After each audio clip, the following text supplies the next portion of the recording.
the last time we did a live stream was well before Christmas, and Yeah, I've seen silver up, what, 25% or something like that since then?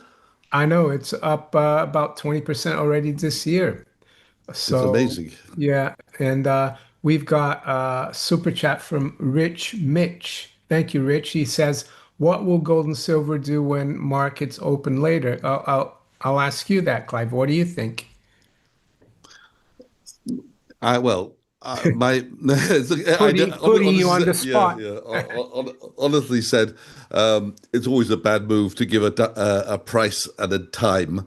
But I was talking with a lady earlier this evening who is with a large gold company, and she said they're very busy, Yeah, and that there are more buyers than sellers at the moment. yeah. So I have to say it's probably going to creep up. Clive, the title of the live stream, and I pick a title because I got to put a title up there, is that the silver miners are uh, probably potentially the opportunity of a lifetime, and I don't mean that to be. Yeah, I'm not trying to exaggerate. It's just looking at some of the charts that I've been looking the last week or so, and I'm going to bring one up here. So we've got the SIL versus silver, XAG USD.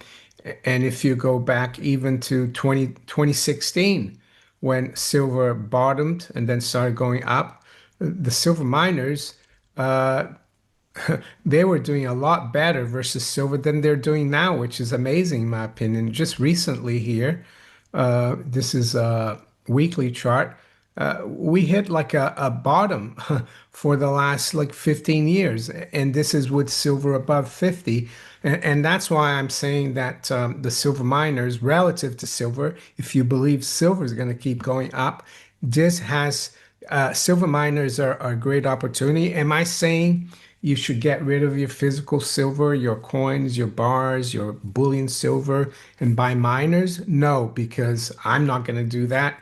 But I think risking a little bit of one's capital on the silver miners is a good trade, and you don't have to leverage because I think the potential is enormous. And I've got here as well, Clive, SILJ versus silver. That's the junior silver miners. And again, it looks very undervalued. Maneco and Clive Thompson reveal silver miners hit 15-year lows, despite silver above 50, creating opportunity of a lifetime. As Rick Rule sells physical to buy miners, while Trump tariffs could destroy LBMA-COMEX paper market, and physical silver vanishes from vaults as banks block purchases, with charts mirroring Weimar hyperinflation and industrial demand staying inelastic. Thanks for watching. Give a thumbs up and subscribe to Fine Metals for the latest insights. One very important thing, which I've done a study on it, I haven't published it because I think it's, well, I haven't published it because I didn't quite complete it.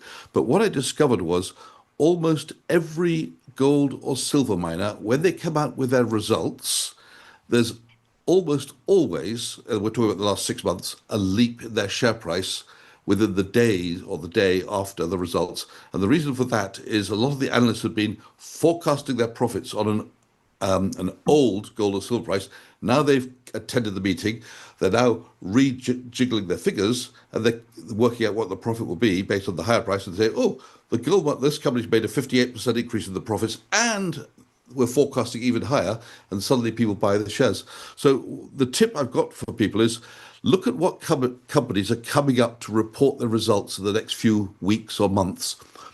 Put it in your diary and think about whether you want to buy them before those results come out. Now, that's not investment advice, but Hmm. because you should still be buying the profitable companies. Yeah, But it is what I've noticed that there's a big leap every time the results come out on almost not every company, but almost every company. there's a lot going on. Not, I think what could cause more of a silver moonshot is the fact that Trump is threatening a 10% tariff on the UK.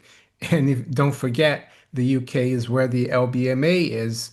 So if and there's a free flow of silver from London to New York, and let's say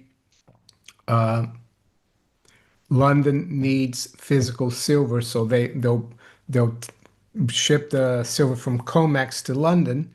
But when New York wants the silver back, they'll have to send it back to New York, and then they're going to have to pay a 10% tariff. So I think a lot of the silver from New York is going to stop flowing to London. That's could kill the paper market, and that could be what causes the moonshot in silver, not a US civil war. Even though I have read a little bit about these sanctuary cities and what's going on. Are you in touch with what's happening in the US, Clive? Well, I see the TV and it's very distressing to see what's going on in America. But it's not obviously if you're in America, you're seeing much more the local flashpoints than I. But I think there's flashpoints going on all around the world, which are Yeah, making people, let's say, more nervous. I mean, Venezuela, Iran, and now, of course, President Trump has said that any NATO nation which supports Greenland not being American will have a tariff slapped on them just for thinking that Greenland should maintain their independence. So, yeah, people are saying, hang on a minute, is NATO starting to fall apart? Well, that's not sort of threatening your friends. I don't know, and obviously, you mustn't forget that Greenland has been one of America's greatest allies, according to them, several hundred years. So yeah, the threat of taking it is very scary. In today's world, where we're not on a gold or silver standard, the prices are very different from one place to another. We all know that coming to Switzerland, it's very, very expensive to buy a cup of coffee or a McDonald's or whatever you like. But you go to some other countries, and it's very, very cheap, comparatively yeah. speaking. And that's a reflection of the what one paper currency against another. But if we're all on a gold standard, I would have thought the prices would start to converge, so there wouldn't be a difference. I agree. It would all be based on weight.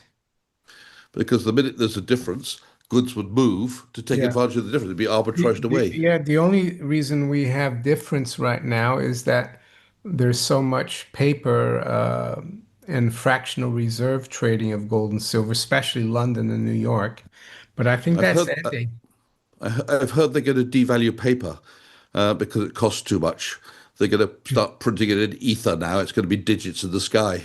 Everything we hear and read tells us that the above ground silver stock is diminishing. Yeah. And we also hearing, I've heard, Clive, in the last few months that central bank sovereign wealth funds, they're even buying miners. They're not nationalizing it, but they're just acquiring shares of the miners. And I wouldn't be surprised eventually the silver miners and gold miners start paying dividends in physical gold and silver. I think that's what they did. They might have done that back during the Great Depression with home stake mining. Well, of course, that would have been great. But wasn't the gold banned at the time? Or were they paying in silver, do you think? Of course, for those people who are worried about the government confiscating the gold, which I don't think is likely, but if you worry about it, silver's the answer. They've never confiscated silver. Mm, mm. Oh, have you seen one of these, Clive? It's Japanese bar money. Oh, That's silver. well, uh, does that come from Japan or is it? Yeah, yeah. Yeah, it's from up until the 1860s they used this as money. Yeah, no, it's certainly a sign of the times when we see that the silver price is coming back to the normality. It's not there yet. It's got a long way to Yeah. go to the normality of where we were in the, let's say, 1920s. I think we probably had a ratio of 20 to 1. Where are we now? About 50 to 1? Yeah, 50 to 1. Um, I saw there's some topics here I wrote down that maybe we can touch upon. Do you know the lady from ITM Trading, Taylor, young Yep. lady? Yep. She did a little video she posted yesterday on X that a lot of her clients, ITM's clients, they're trying to wire money to buy physical gold and silver from them, and the banks are limiting them. Why do you think they're doing that? Do you think they don't want people buying physical because they're short, or they're just trying to keep the money in the banks, and they're concerned people are going to do a run on the bank and get real money. Well, actually, what I think it is, there's been, especially in America, there's been a lot of scams involving scammers who are trying to get people to they're stealing money from old people. They're using mules, and then they're trying to get that money converted to gold and silver, which can Yeah. be shipped out to India or wherever or Nigeria, wherever the scam is coming from. And I think the banks are trying to, in a way, uh, protect themselves against claims from being part of this. So disturbing resemblance. So there's the chart of value of one gold mark in paper mark. So that's the price of gold in Reichsmark just at the end of World War One. And then this was when the Reichsmark collapsed, and it was worth what's that? A trillion? Million, billion, trillion, 1 trillion paper Yeah, marks. yeah. So, and you look, and of course, this is over like 1, 2, 3, 6 years. This starts beginning of the century, so it's it's longer period, but the shape, the wave looks very similar, Clive, and it's called a fractal. And that's why when we broke this line, I think we took off, and it looks Yeah. very similar to this, doesn't it? Your American chart looks identical to the German Yeah, chart. In I other know. words, when German inflation was just starting to, or just before it started to creep up, in fact, the mark was trading on the foreign exchange markets at ever higher prices, going from 50 to Yeah, 100 in yeah. no time at all. And here we are, exactly the same chart of the United States with the same line you've drawn, where gold has gone from 2,000 to 4,000. And again, it looks like it's about to go parabolic. Yeah, I think they also call it a crack up boom. And today I was playing golf this morning, and one of the guys I played with, he started talking to me. I know him already. I know him, and he said, "What's going on in the world? How come my pension is doing so well? The stock market is doing so well?" And I said to him, "Well, I think it's a bit of an illusion. I think it's all the money they're printing into the system because the economy is not doing well." And so, yeah, people don't realize they see their stocks going up. They think everything's fine. And I told them you need to look at gold and silver because they're going up more than stocks, and that's a bad sign. Every year, the US government spends 2 trillion more than it collects in taxes. So where does it get that 2 trillion from? It borrows that 2 trillion.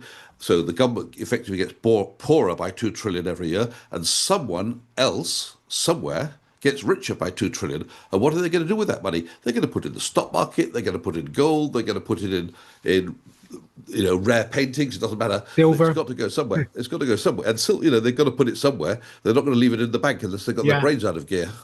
And the people who, unfortunately, the bottom 50% of the public who aren't as well off, they won't be able to protect themselves with assets because they're not earning enough to save and invest. Or what if there's some currency event and suddenly everybody wants a tangible asset like silver, and you find you can't get it at all because the banks are shutting the doors to stop you getting it, and there's no all the gold and silver shops aren't selling it, and your friends have all got there before you. I would say get the physical while you still can, because the time might come when you can't. Yeah, and this guarantee of allocated, I know most institutions that do that are bona fide, but you know, you can't, it's difficult to trust 100%. Especially now, Clive, that it looks like we have what Zoltan Pozar said like 4 years ago already. We've got natural re commodities warfare, the world's splitting apart, globalization's finished, and countries are trying to protect their natural resources.